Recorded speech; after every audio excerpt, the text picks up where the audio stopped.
Good morning. I'm Rob Miyashiro, your Alberta NDP candidate for Lethbridge-East, and I'm joined by Shannon Phillips, your Alberta NDP candidate and MLA for Lethbridge-West. You know, like so many of us here in Lethbridge, I'm truly disappointed by the provincial budget. Danielle Smith doesn't care what matters to our community. This budget is also a brutal failure by the MLA for Lethbridge-East, Nathan Neudorf, who's also the infrastructure minister and the deputy premier. But somehow he came back from Edmonton empty-handed. You know, it's the job of our MLAs to be the voice of Lethbridge in government, not the voice of government in Lethbridge. But there's some good news in this budget as well. The good news is that it could be Danielle Smith's last. In just a few weeks, we have the chance to elect 2 Alberta New Democrats here in Lethbridge as part of a Rachel Notley government and bring the investment and attention to Lethbridge that we need and deserve. Now, I'm going to hand things over to the fabulous MLA for Lethbridge-West and our NDP finance critic, Shannon Phillips. Okay, thanks, Rob. And you're absolutely right. Danielle Smith's UCP have failed to deliver for Lethbridge. So let's start on healthcare. Now, we've been calling for a cardiac catheterization lab in our hospital for years. I've called for it in the 2019 campaign. We met at that time, I think it was late 2018, with the physicians who were advocating for it, and the NDP health minister at that time committed to working with them and with AHS on the project. This is critical, life-saving care, and I have spoken with our leader, Rachel Notley, about this need for new services at our Chinook Regional Hospital. I think people in Lethbridge know that they can count on an Alberta NDP government led by Rachel Notley to work with our community to deliver the right services in our city. But now we've had 5 UCP budgets, still no expansion of critical health, heart health services at the Chinook Regional Hospital. And of course, we are still struggling with the lack of family doctors, and Lethbridge is still not eligible for any of the rural physician initiatives. On education, this budget still leaves us years behind on school building, and the UCP continues to starve our university. On housing, not a single project in Lethbridge has advanced under the UCP. The only housing project in this budget is the one that was announced in 2018-19 by me. And last, families are really up against many pressures. Prices for food, gas, insurance, and utilities have climbed faster than we've seen in 40 years, but under the UCP, we have some of the slowest wage growth in Canada. In real terms, most people have gotten a pay cut. And so what does this Danielle Smith budget do? It makes life more expensive for everyone right after the election. The $100 checks that, even though they still left out 2 million Albertans, those stop coming. The utility rebates stop. The payday loans that they're using to disguise the price of utilities come due. The gas tax snaps back on, and accommodation charges for seniors in continuing care, those also go up right after the polls close. This UCP budget will make life more expensive in Lethbridge, but like Rob said, we don't have to accept it.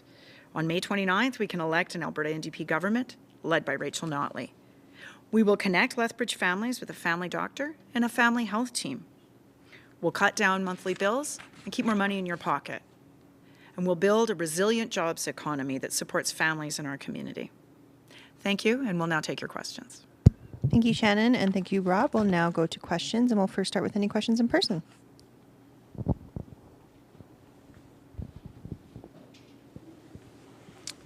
Thanks, Shannon. I heard something completely different from Nathan Neudorf at a chamber luncheon that was held yesterday over at the Lodge.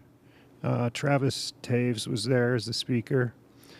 When Neudorf spoke, he talked about major investments that were coming into the school divisions, the college, and the universities.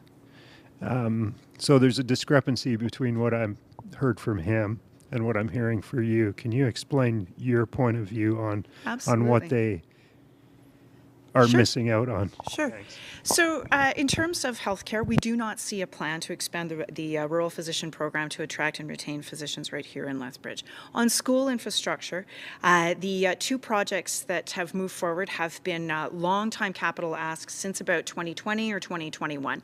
So they're a few years late to the party there.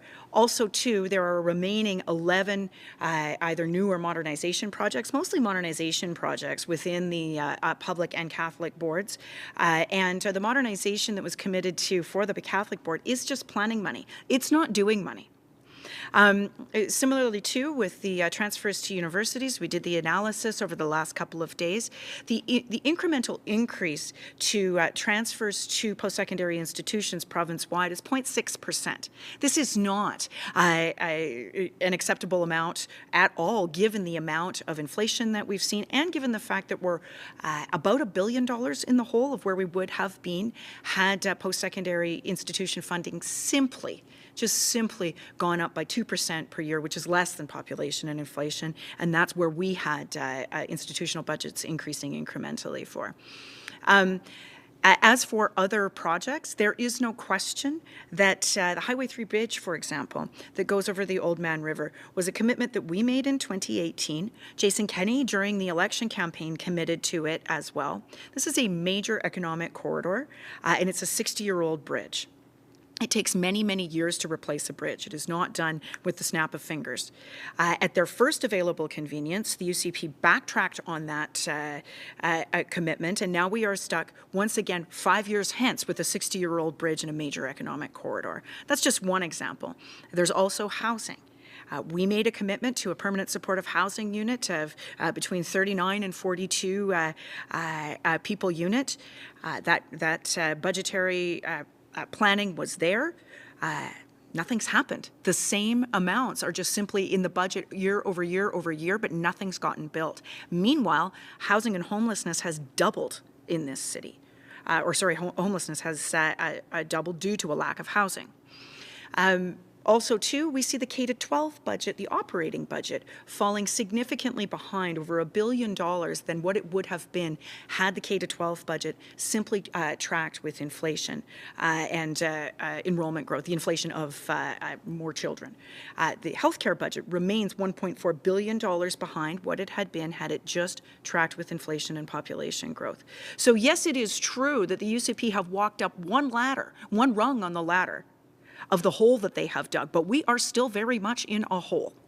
And there is no question that in the short or even medium term, with the plans that they have put forward, that people in Lethbridge will not see a family care team or new clinics opening up. There is no question that we have no plan to replace the specialists that we have lost. There is no question that there is no plan to ensure that children with disabilities or other children with specific needs have what they need in the classroom. So there is a lot of spin coming from this UCP government. They seem to think that just talking about spending means that people think that they can leave people with the impression that they are solving problems. They are not. They are simply trying to create yet another distraction because we're 60 days, 70 days out of an election call. Do you have a follow-up?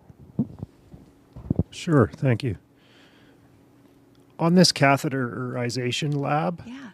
for those of us who aren't really aware of the importance of it, like I said at the meeting yesterday, the UCP meeting, they said basically they think it's a good idea, but it has not been prioritized. It didn't make the cut this time around as a priority. Do you know something about for those of us who don't know, what the impact or the importance of this catheterization lab, can you tell us something about that? What this is an expansion of our cardiac and our critical care capability at this hospital so that we do not need to fly people elsewhere when they are having very acute cardiac events such as heart attacks. This means that we would have the ability to stabilize patients right here and save lives. And this is not a surprise to anyone. In 2018-19, AHS had analysis on moving forward with catheterization capability both at Red Deer and at Lethbridge. And when I met with officials at that time, with the health minister at that time, it was either late 18 or early 19, they had a preliminary costing proposal, and they were moving forward with development of more detailed analysis on what it would look like and what the sort of clinical case, the number of patients, the number of people served with this type of expansion. At that time, it was about an $18 million incremental capital investment, and then probably another 2 to 3 on the operating side, maybe even shy of that. At that time, that was 4 or 5 years ago. I have spoken to members of the physician community since that time. It remains a priority, so much so, in fact, that the City Council has been also advocating for it. And to see the absolute silence in this budget shows me that there's not really a whole lot of advocacy happening for Lethbridge's acute needs, particularly in healthcare, happening here. We know that AHS has at least has actually quite a well-developed sense of the need, the costs, the types of resources that it would require. I think what we see here is just a government that is entirely asleep at the wheel in terms of what our small and medium-sized cities need with respect to healthcare or downtown safety and housing or education. And not to mention EMS. So it takes resources away from the city when you have to transport someone due to a cardiac incident to Calgary to go to their cardiac unit for a stent to get stabilized, whatever it is. You're pulling resources out of our community. You're pulling our ambulances out, so they have to go with a crew up to Calgary to take one person, and then go back to pick them up, and that's leaving us an ambulance short in Lethbridge.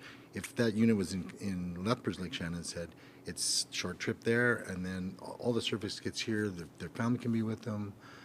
It just makes a lot of sense, and it actually will save money in the long run. Anything further before I check with the phones? Nothing further, thank you. All right, thank you. Now we'll go to the phones to check for questions. Just a reminder for those on Zoom to use the raise hand function, and for those on the phone lines to use the star 9 function to get into the question queue. First question comes from Dean Bennett. Go ahead, Dean, your line is open. Thanks. Good morning, Shannon. The health minister talked today about that John Cowell car ride, the 1400 run. He was saying that, yeah, it looks a little pricey, but it's value for money when you consider that he has to work with sensitive documents, and he made calls on the way. What do you think about the cost, and should they have sought cheaper ways to travel? I mean, there is no question that we have to drive up and down the highway or fly ourselves between cities, and it's a big province. The question is whether one's mind first and one's judgment first goes to, Jeeves, fetch my limo, or whether we have a more practical, common sense way of doing business. In my view, renting a sedan service to be, sort of driven around the province just smacks of kind of some of the old PC entitlement and just lack of judgment. You can't legislate this kind of thing, but what you can do is make sure that you elect people that have some sense. It would never have occurred to me in government or anyone that I ever worked with to get a limo service to drive me up and down the highway. It seems a bit much, and you can fly in just as much time and make whatever calls you like at the same time. Do you have a follow-up, Dean? No, I'm good, thanks. All right, thanks. We'll do one last pass for questions. And with no further questions, we'll wrap today. Thanks, folks.